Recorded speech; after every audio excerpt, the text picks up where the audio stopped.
Hi guys, ఇన్ని రోజులు మాకు సపోర్ట్ చేసినందుకు థ్యాంక్స్. ఈ వీడియోకి మీరు ఫాలో చేయకపోయినా పర్లేదు, లైక్ చేయకపోయినా పర్లేదు, కానీ అందరికి షేర్ చేయండి. మీరు షేర్ చేయడం వల్ల ఆ పాప నిలబడితే మీకు సహాయం చేయండి ఆ పాపకి. అందరికి షేర్ చేయండి guys. సో ఇప్పటికి పాపకి 9 months అంట. ఇప్పుడు కూడా తల స్ట్రైట్ గా పెట్టుకోలేదు. సో నమస్కారం అండి అందరికి. తన పేరు పునర్విక. వాళ్ళ మమ్మీతో ఉన్నాం మనం. తనకి హెల్త్ సిన్స్ ఒక 2 months 4 months నుంచి బాగడం లేదు. ఒకసారి వాళ్ళ మమ్మీతో మాట్లాడదాం, ఏం జరిగిందో తెలుసుకుందాం. ఏం జరిగిందో? పాప పేరు పునర్వికశ్రీ. పాప 5 months వరకు చాలా హెల్తీగా చాలా బాగుండేది.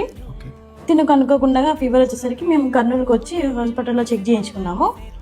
అక్కడ ఎందుకైనా మంచిది ఒక టెస్ట్ చేయించుకుందాం అని అన్నారు.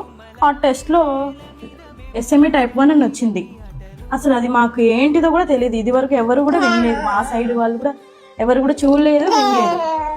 కానీ ఇంకా మాకు ఏం చేయాలో కూడా అప్పుడు అర్థం కాలేదు.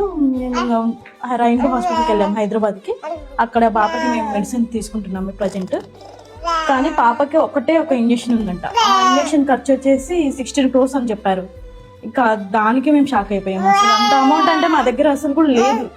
కానీ మా ఆయన సెలూన్ షాప్లో పనిచేస్తారు సార్.